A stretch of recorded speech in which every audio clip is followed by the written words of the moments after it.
Hi, it's the FYI guy. Today I'm going to replace the washer on this shower hot water valve. It's been dripping and needs to be replaced to stop the leak. So I've already taken it apart to help speed up this video, but all the important information is going to be there for you. First of all, you need to pop off this beauty cap here. Okay, you're gonna get the screwdriver behind it and pop this cap off. Okay, within the handle there, you're gonna see a screw. You need to turn this screw, get it out of there, which I've already loosened, and then you're gonna have to wiggle that handle off. Okay. Now, once that handle's off, there's a set screw for this finish ring here up against the wall. You can see this set screw. Loosen that set screw, and then this ring should slide off of there. Once that ring's off of there, you're going to have to take a vice grip or something and unscrew this. I call it a drip tube. I don't know exactly what it's called, but I call it a drip tube because what it does is if there's any leak in this valve, in this seal right here, it's going to drip out the end. It's going to drip out the end here and you're going to see it. It won't drip back behind your wall and cause damage. It should drip out here and it'll alert you that you got a problem.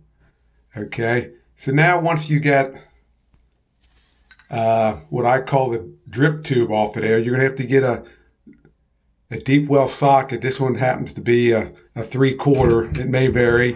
And you may have a deeper socket than I have. Mine wasn't deep enough, but fortunately the stem fit through where the socket went on, the 1/4 inch socket went on, or 3/8 socket, I mean. So I put a vice grip to this and I loosened it up. And it's already loosened because I've already had it out. Once you loosen it up, screw right out of there. Okay, and you can see I've put a new washer on the end of it. Take that little screw out of there, pop the old washer out. I used this dome style washer. This is a 00 washer. I'm going to try this dome style washer. I don't know if it's going to be any better. If not, I'll just have to try it again. But this is the old washer that was in there.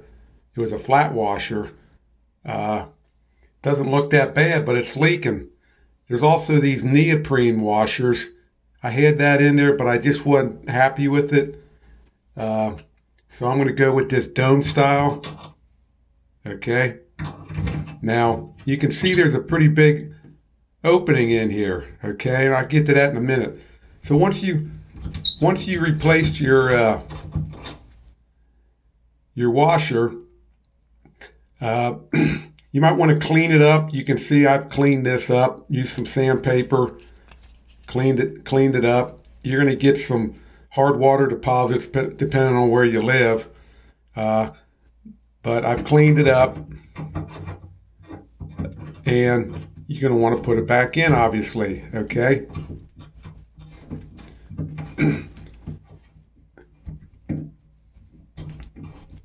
Once it's in there, okay, you're going to tighten it down. You're going to tighten it back down, snug it up. Don't overdo it. You don't want to pop your water line. And you can see that there's quite a bit of an opening in here. Well, I had to dig out a bunch of plumber's putty. Okay, and you're going to have to too, because this is going to be sealed around here. Okay, and once you get that plumber's putty out of there, then you'll be able to put that socket on. But the reverse part of this, installing it, you're going to go ahead and put your stem on.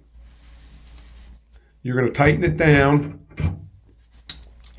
You're going to slide this over it, tighten it down. Okay.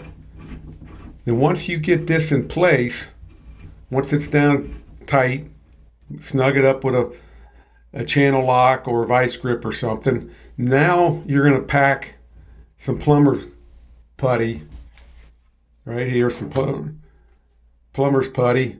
It's like Play-Doh. You want to knead it, loosen it up, warm it up by kneading it. Then you're going to pack it in here, okay? Once you pack that in there, get it good and tight, and you want to overfill it some. You're going to get it overfilled out into the tile here so that when you put your beauty ring back on here, this finished ring, it actually smashes that putty up against your tile and helps seal it, okay? Then you're going to go ahead and retighten your little set screw here, okay? You're going to put your handle back on. You're going to put your screw back in, tighten that up. Don't over tighten this stuff.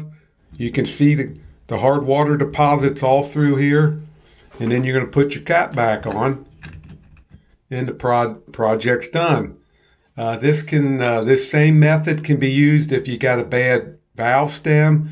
Take it to the hardware store, match it up, throw in a new valve stem. Generally, that's not the problem. You can clean them up. And once you clean them up, you can put them back in with a new washer and you're generally good to go. So there you go. That should take care of it. Hope that helps. See you next time.